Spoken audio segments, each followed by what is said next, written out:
grand battle is about to begin for the honor and glory of winning a tournament. Hey, how's it going, guys? My name is Jackie Fish, and welcome back once again to some more Total War Rome 2. Massive thank you to everyone who did drop likes and comments on the previous Rome 2 video. Definitely going to be doing a bit more of Rome 2 here and there. And obviously, if these videos continue to get a great response, you can obviously do them a lot more often. That's the best way to get any content on the channel. You see something you like, you drop a like, you drop a comment. If I see it does really well, I will definitely do way more of it. So today's battle is a tournament engagement. So obviously you know that this is going to be an intense battle as both sides have really good players and they are all raring to go with strategies and tactics that they've talked about way beforehand, and I'm really looking forward to this. On the attacking side, we do have a Folsom Epirus, the Kingdom of Kush, and also the Arverni. So a nice little mix there. You got some Greeks in there, you got the heavy armor piercing of the Kush, and then you also have just the very aggressive shock infantry of the Arverni. So a really nice kind of mixture of forces here, as they will need them definitely as they are on the attacking side.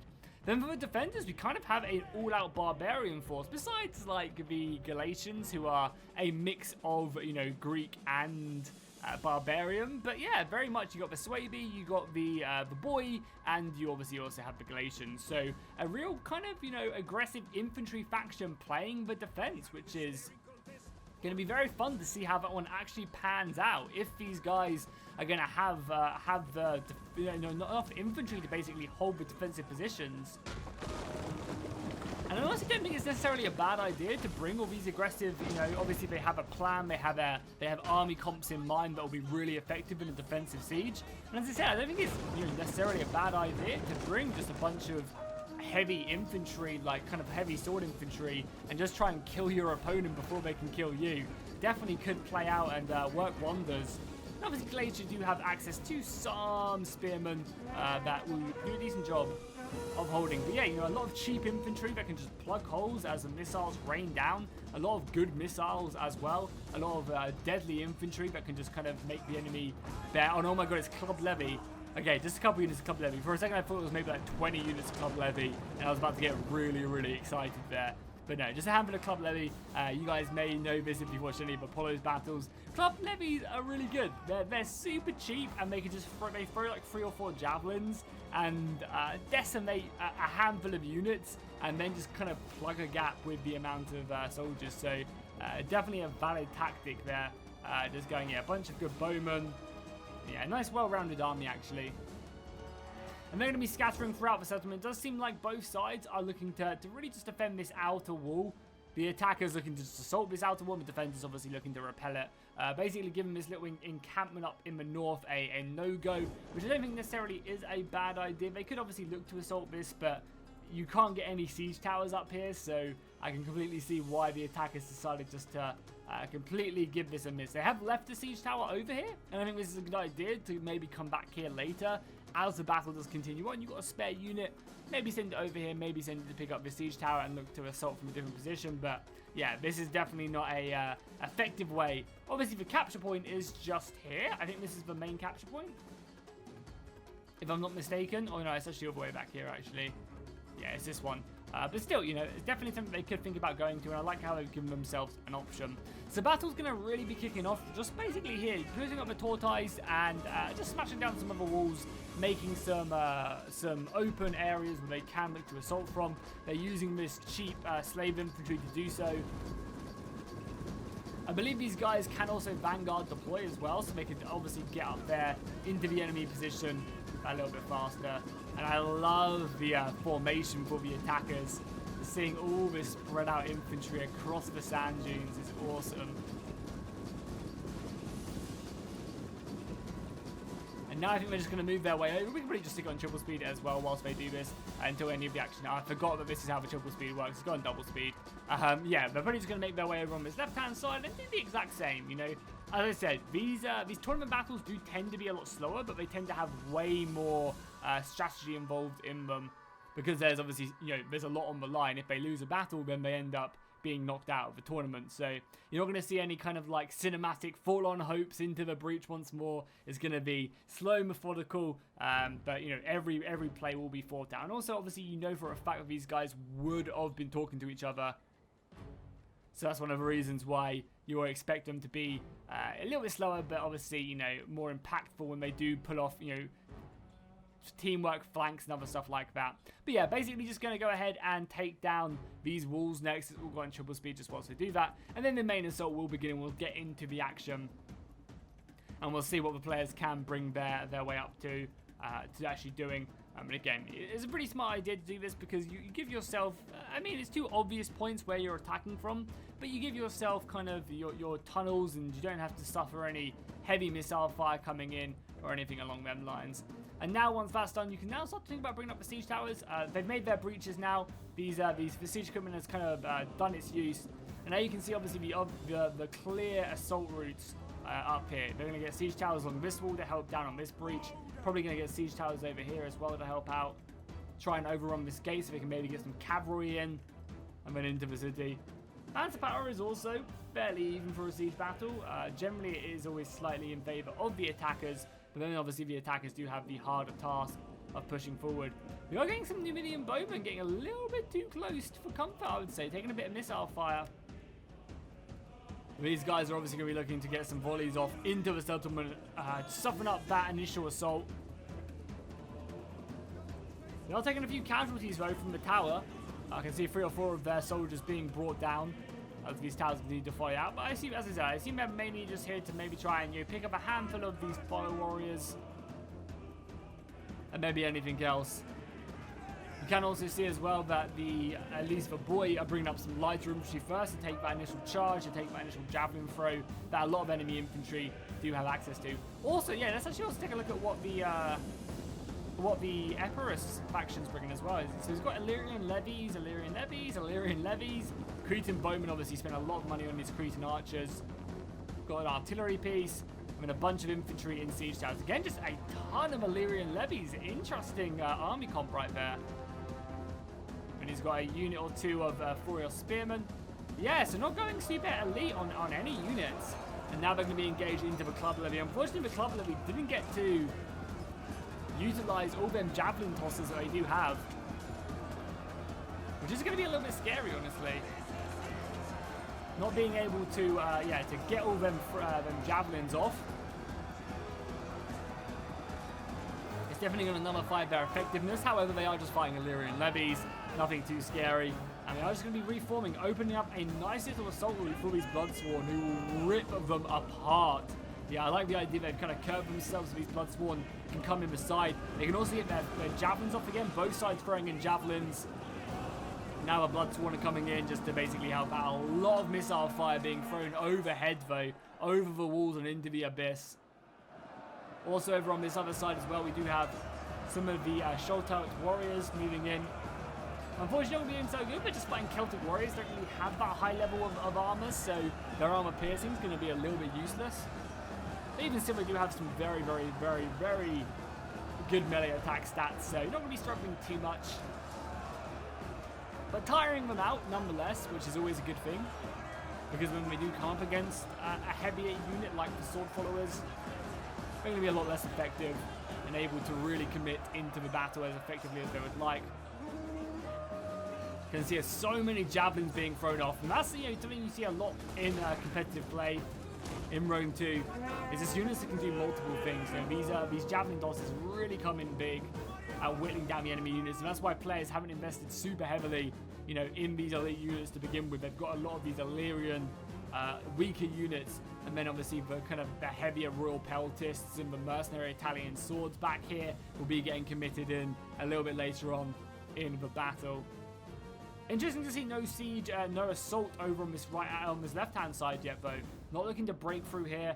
Gonna wait until they, I guess, make ground over on this side. As it does seem like the defenders have gone pretty passive, honestly, at this breach point. Maybe looking just to commit men to the settlement bit by bit, or maybe just looking to give up this outer defense. Let them come into more of the choke points later on, which again works in favor of both sides, I would say. As we are seeing the club levy being broken, to be expected, honestly. And the heavy Cretan missile fire. And this is pretty good, though, for the defenders. Receiving that Cretan missile fire is great. Just any arrow that they want to use early on is really, really beneficial for them. So I'm sure they're not going to be complaining one bit that they're using up precious creeping ammunition onto the lightly armored Illyrians and other boy infantry. Club Levy doing their job very effectively as well, as that dude just gets absolutely flung over the shield onto the ground and probably trampled, unfortunately. Nice little position here, utilizing this. Generally, you see the attackers always getting hammered whenever they go up on him because they're elevated, so missiles can shoot quite nicely over. But it just seems like the attackers are utilizing the high ground to be able to throw javelins down onto the enemy. Now, obviously, they're fighting Bloodsworn, so this is not an easy unit to kill. Bloodsworn and, I believe, a unit of... yeah, and a unit of Club Levy in there somewhere. But yeah, the Bloodsworn already up to 62 kills, 38 melee attack, very, very nice. Kind of low armor, but they kind of make up with that by just being very fast attackers.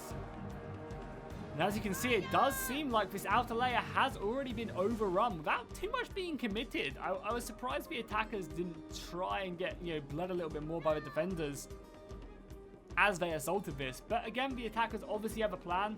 And I mean, they're definitely benefiting a lot more over on this side. A lot of the more elite axe warriors and other infantry over here. As the Kingdom of the Kush and the Arvene come flying in on this position. Now, they're going to find themselves in some tricky positions if they don't reinforce this with a lot more men.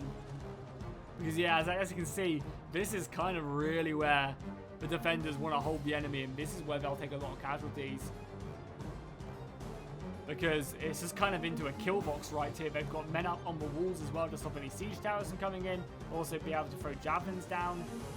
And obviously the attackers will commit more and more men into here to kind of make it not so much of an issue. But just like that, look at that. These axe warriors throwing in their javelins. And this unit of Sholtail warriors who are really expensive are getting decimated right now. Already down to under half strength. It's pretty brutal. The defenders are committing more and more men to this position, which is going to force the hand of the attackers to have to commit more and more. Actually able to repel them over here.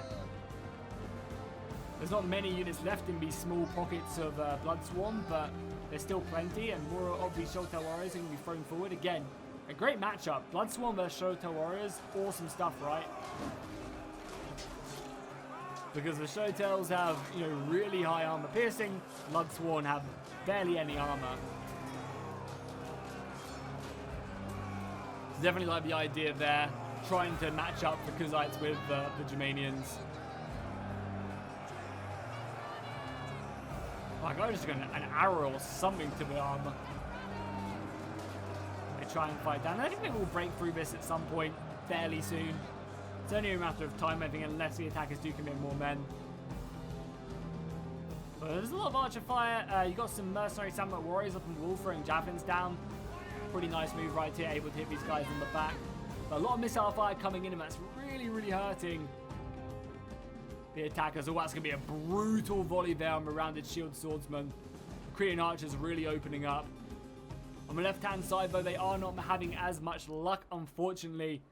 Committing more and more men to the fight, but finding, little luck in it. I say that, but then again, looking at the morale, numbers are dwindling. I guess it's just a bit superior. Yeah, you got Celtic warriors here. They're much more heavily armored. Able to commit here. And I think because the fact that they did commit a lot more here, the attackers are doing a good job. Finding themselves in a pretty tricky situation here. Finding themselves kind of surrounded a bit. But they committed enough here. I think they committed just the right amount of men here to not find themselves overrun. I think, a newer player would maybe not send as much here and get completely just surrounded, enveloped by the attackers. So both sides doing a pretty good job, and as you can see, our balance of power bar has not shifted since the beginning of the battle. Every side going blow for blow as the archers continue to volley in. And at this point in the battle, this is when you kind of start to see more of the elite men being committed. The initial Illyrian levies, Celtic warriors, Club Levy, all start to dwindle at this point after that initial assault. And now you end up with the heavier infantry being committed, like the Oathsworn. like the Royal Pelters who are being thrown up here. I mean, look at the massacre as well. This battle has not been going on for long, and there are a lot of men being taken down. Yeah, Furious Spears, Armored Shotel Warriors, and a whole host of other men. Rounded Shield Swordsmen being thrown in to support the Galatian Legionaries. Super scary unit. Super scary indeed. It should be, should be capable of breaking through that with some more reinforcements. Oh, the Germanian cavalry has come out as well. I wonder if there's any juicy targets. I mean, they've immediately obviously already seen the missiles. There also are some siege towers here, which should block the cavalry charge. Oh no, they just go through them. Okay. Yeah, they just go through them. And they're going to be able to get in on this unit of slingers. That's pretty nice target to come in on. Unfortunately, the tortoise did block that. But getting in on these slingers should see their days numbered. And we're also observing some javelins as well, and right into the back of these Cretan archers as well, who are a little bit depleted, but still a very nice unit to break in. They managed to save a majority of their good missiles. But yeah, not bad. Just having one or two units of cavalry sliced into the defense is always a nice thing. And as you can see, the defenses out here have now been completely broken. I think it's only a matter of time until this unit of Rounded Shield Swordsmen are thrown back into the abyss. Basically gives the attackers complete dominance over this area, able to give them the ability to reinforce here with more men. And the defenders are going to have to start bringing up some of these Wolf Warriors back here. Yeah, the Wolf Warriors in. And the Wolf Warriors basically just berserkers? Or are they? 42 melee attack is pretty nice. Melee defense is really high. Hardly any armor. So yeah, pretty good unarmored unit. That's probably why they're so far back to avoid that missile fire. So yeah, the attackers have really committed a lot to this fight. And it is seemingly paying dividends for them. It really is. It's seemingly like they've made their ground. They've got their foothold. Now they just need to reinforce it and push hard. Because quite quickly we're going to see, yeah, these streets being absolutely covered in blood. Some of the Kimbri bowmen are falling back now. I love their spears as well. It's always such a cool unit because whenever you're looking at like units like that, you see, oh, an archer unit, I'm going to charge it with cavalry. But little do you know, these women are wielding spears and they can repel a cavalry charge or two. Obviously not the charge, but once they get engaged, they do a pretty good job. Bowmen here completely covering this street. And we're going to have a summation shock infantry being brought in here to reinforce this section. Oh, look at that volley into the back of the Wolf Warriors. Oh my god. That was a massacre. Losing over 14 men to one volley. I guess that's one of the reasons why the Wolf Warriors are staying all the way back, because, yeah, they're gone. They're out of here. That's 3 strikes. My god, that was insane. And these Samurai Warriors, expecting a fight, now going to have a bit of an easier time of it. They obviously don't want to overcommit, though. They could commit to this, but then they could find themselves very vulnerable. Over on the left-hand side as well, we are starting to see some bowmen being thrown back, being just not able to handle the mercenary Cretan archers. And a lot of the Arverni chosen swordsmen being thrown in here. Obviously fighting sword followers, but the heavier armor value of the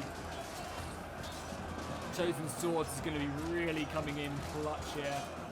In a prolonged engagement, it can be very hard for them to really come out on top.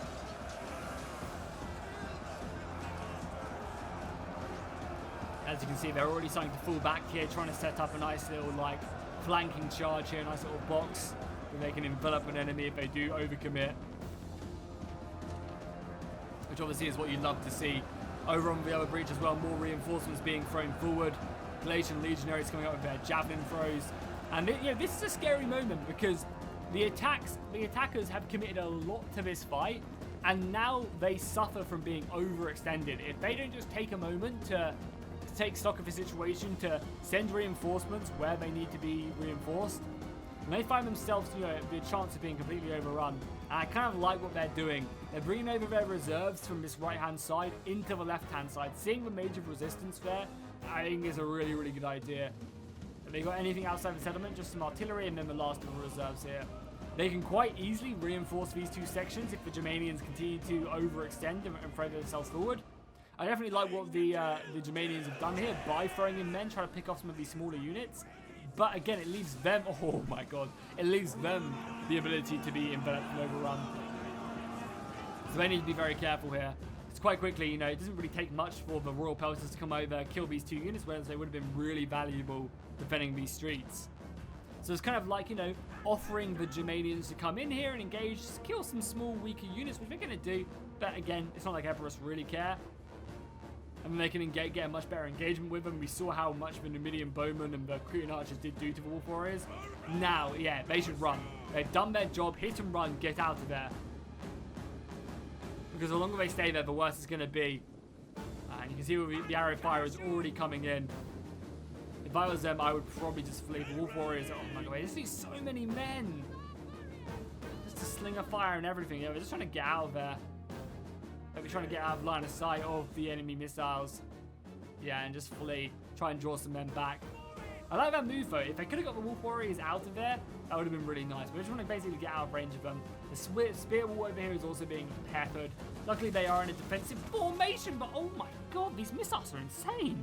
It's like two units of Numidian archers, right? Or maybe the elite Kush ones. That was like 3 units, but still just 3 units of Numidian bowmen decimating these Germanian units. And these ones even have good armor as well, and they're in a spear wall. But I guess they are being shot from the side, so I guess that probably does make a big difference. It does seem like the boy are slowly running out of men on this far right-hand side defense, if you look at the defending point of view. More javelins being lobbed into the fight. This is a fresh unit of sword followers, and they do already have 100 kills, not bad. And the Germanian legionaries getting in there, sorry, the Galatian legionaries.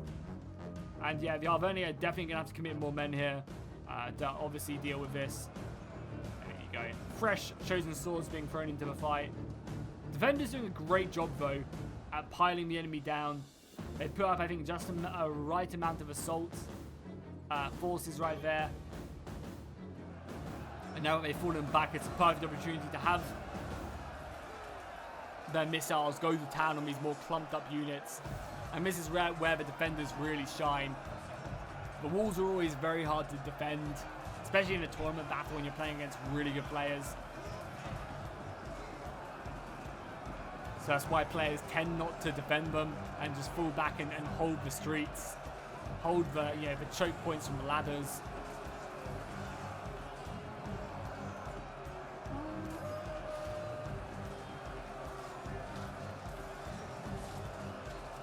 And every arrow really does count in this battle. It really does. Well, they're advancing up here as well. But yeah, again, I don't think they don't really want to commit down here. If they commit down here, I think it's kind of a bad decision right there. They're just looking to kind of consolidate their breaches, consolidate their assaults, and then go from there. They're just not overextending, you know. They're committed here. They're holding here until they make a breakthrough. They're holding up here in the north in case anything comes. They're waiting for this breach to go down before probably committing down the other streets. Just tiring out the enemy forces. Making them commit more and more men to the battle. And then going from there. I did notice the balance power did shift slightly in favor of defenders, but then quite quickly shifted back in. Because yeah, if you look in reserve, the defenders have two general units back in defending this point, and then a unit of some sword fellows here. And that's about it. Because left-hand side could really suffer from some pressure. Got a semi-fresh unit. I say fresh, but they've lost 60 men. These 2 units can be quite quickly overwhelmed if they commit enough to it. And then just kind of 1 unit in reserve there. The Germanians have a bunch of light infantry, but not too much. I don't know. I think the defenders look pretty good, but the attackers definitely have the resources to beat this. Again, it just really depends on how much ammunition they have left on their bows and how much they can commit to this fight. Because I think if they blitz this left flank, they can overrun it very quickly, draw more men away from this position. Because obviously these generals will have to go over and defend this breach point. They can definitely seize the advantage, but it's whether or not they have the men to do that. And I don't know if they do. There's there's only a small bunch of units here. Maybe they could send some generals around here. That's probably what I would do. I think if I obviously hindsight is 2020 when I can just take a look and I'm not playing. I think I'd maybe just take both the generals and blitz them around this left-hand side. But then again, all of a sudden, you're in a pretty sticky situation because your men are running low on morale. They're getting tired. But I think that could be a very, very valuable play. And it's actually seeming like the Boya are looking to seize this opportunity, noticing that there's not as much over here defending. So they're going to commit here and look to try and take the advantage. You basically always want to be the aggressor when it comes to barbarian sword infantry. You want to be the one getting the charge off because you just do a lot of damage on that charge, even against heavier braced infantry.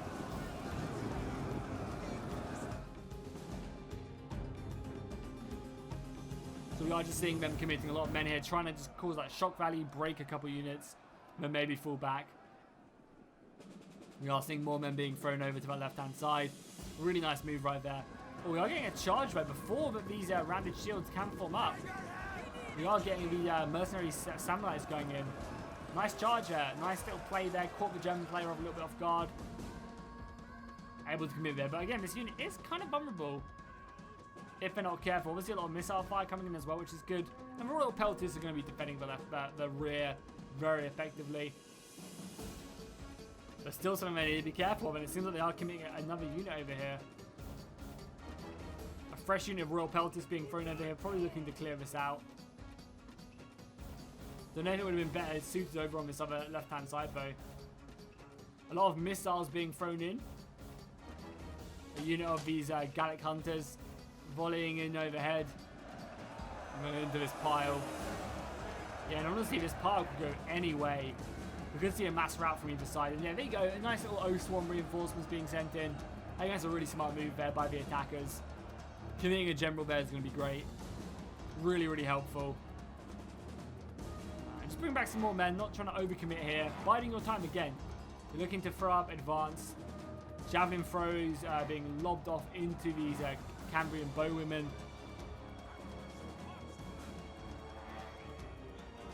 It's going to be interesting to see what the Royal Pelters decide to use their ammunition on. Going to be these guys lightly armoured. Bring them down as much as you can.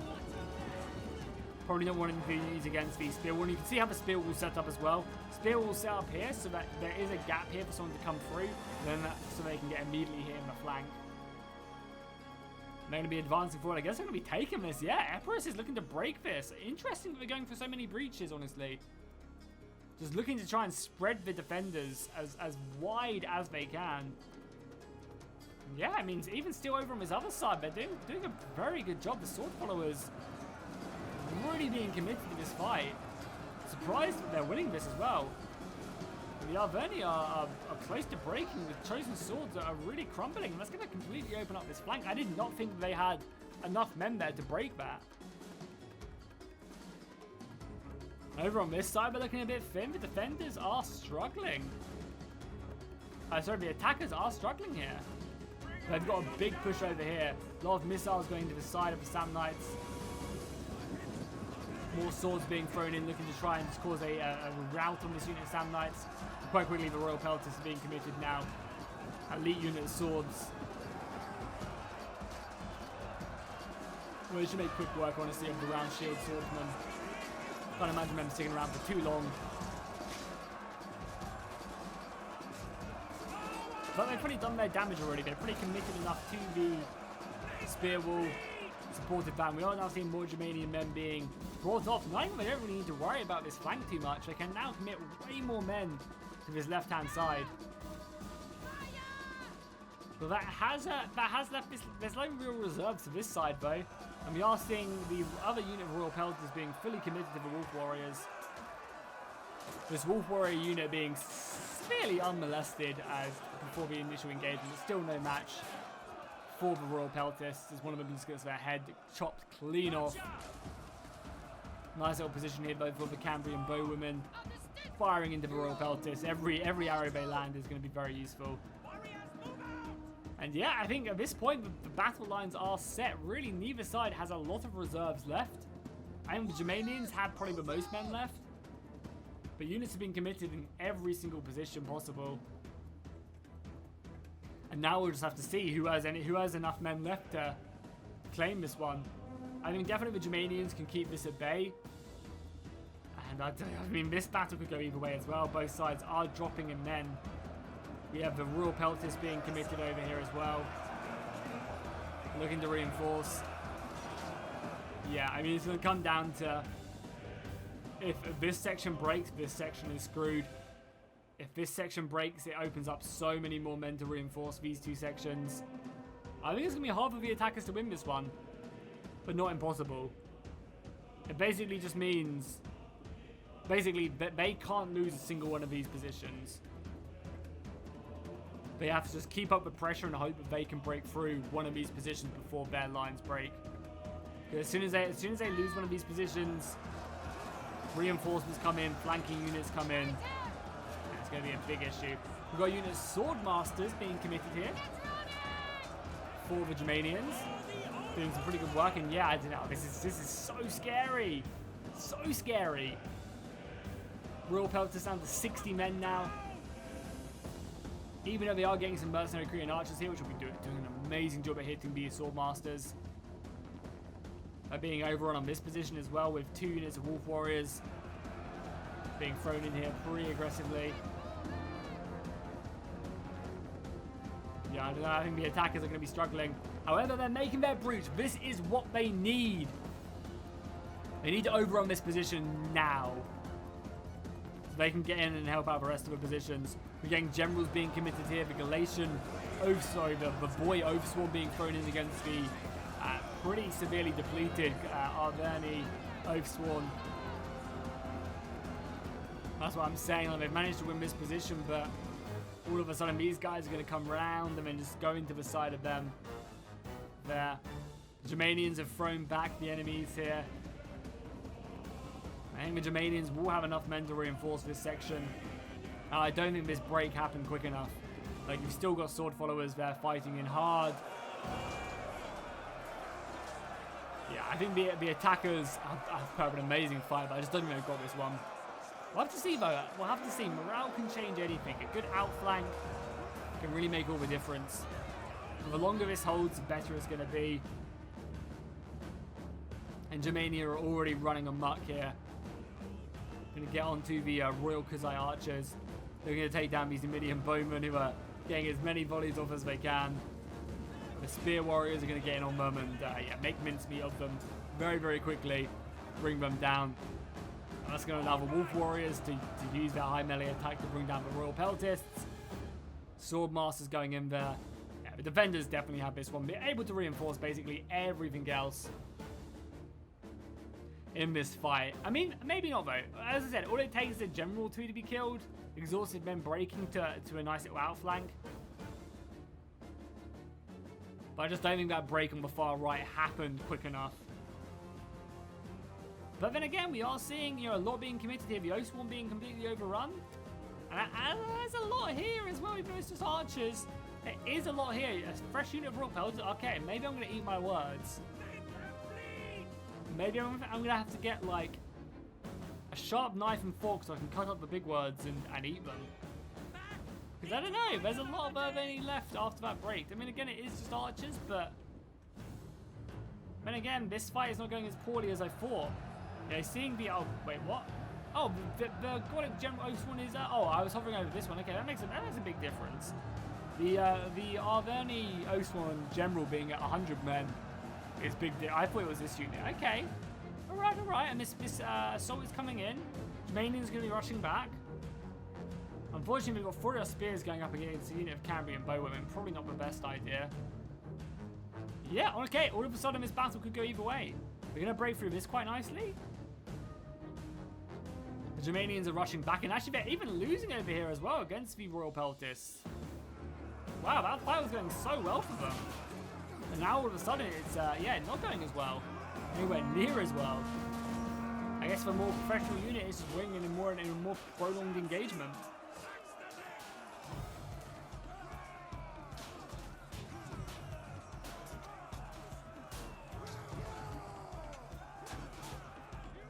Chasing down some of the marchers as well. That's going to be good. I mean, I just need to break this unit, right? I just need to get on his back, but they're going to be able to break the Wolf Warriors and go on from there. Not bad.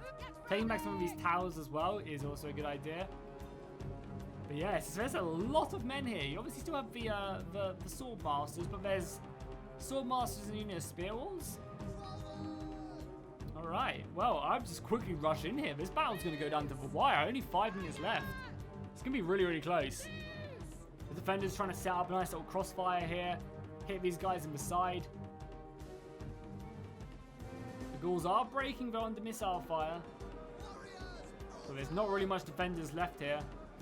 Over 85-man Oathsworn unit, 100 kills on them so far. It's pretty deadly. They did manage to come in, yeah, and that's big as well. Routing them pelters over on that flank is pretty big. Archers being committed now. Royal pelters going up against sword masters. Hard fight for the royal pelters for sure, especially because they didn't manage to get any of their javelins in.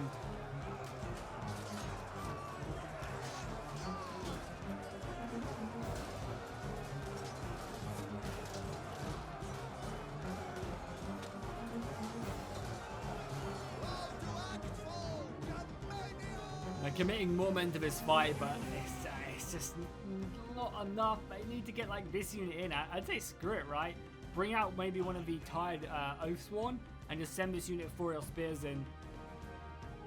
You know, a fresh unit of elite infantry could be literally what they need. Because if they can break through here into the back of the Germanian general, that's GG right there.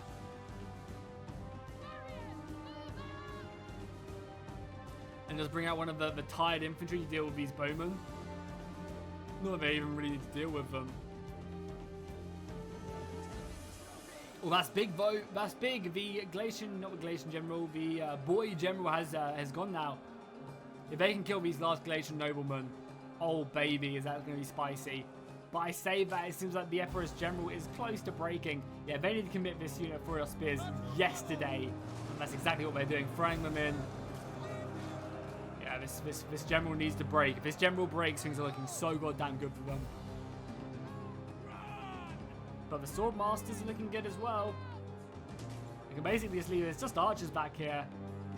Two not I was about to say fresh. 2 exhausted units of wolf warriors turning up as well. This is going to be a hell of a close battle. It really is. Only 2 minutes left. I think the defenders have this, but who knows? This Galatian general is very close to breaking. Reinforcements are on the way, but both sides are exhausted, and this unit of 4 spears is fresh. And there you go. The break has happened. Go, go, go, go, go. Rush in. Open up all the choke points. That's exactly what they're doing. Germanians, though, yeah, causing some issues there. Chasing down some of these mercenary Syrian archers. But it just does not look like there is enough left. It does not look like there's enough left. There's still plenty of Galatians and Germanians there. They've broken this right-hand side. And I think that's going to be all she wrote. Unless these swords can kind of just pull it out of the bag. But I don't think they can. Yeah, the enemy units are very exhausted. The artillery crew being brought in. But I mean, look at the battlefield. Covered in bodies, man. That's crazy. Like, what a hell of a fight that was. Warriors, withdraw! And now, yeah, you're starting to see Epirus break. Losing their general. And now we're just going to have the honourable Arverni general fighting to the last, but yeah, unfortunately not able to really repel the enemy assault. And yeah, the defenders win. Went down to the wire. I mean, you can't ask for much more from a tournament battle.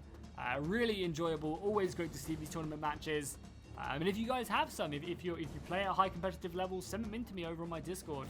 Always happy to take on replays. And if you guys want to continue to see these battles, let me know in the comments down below. Drop a like, drop a comment. Consider supporting me on Patreon. Always really, really helpful and useful. So, yeah.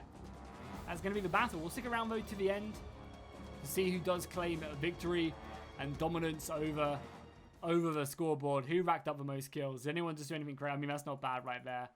Germanian general, over 366 kills. Pretty goddamn juicy. The boy general, 200 kills. Not bad as well on the rest of the infantry. And we'll finally look at the Galatians. It'll probably be the legionaries. Yeah, 200 kills on the legionaries. Pretty juicy. Over on the Kingdom of Kush, again, archers 100 kills. And some nice kills here on the armoured Sholtart warriors. Over on the Arverni, yeah, respectable 230 kills, 260 kills on the Gallic hunters. Always expect that from them. And then a pretty interesting setup here. This is a nice Epirus army. I really like it. real peltists supported by some semi-good infantry, and then the Illyrians kind of pad out their roster so they can invest more in these archers, who again did a crazy amount of damage. So yes, hopefully you guys enjoyed this battle. If you did, drop a like and a comment down below, and I'll see you guys in the next one.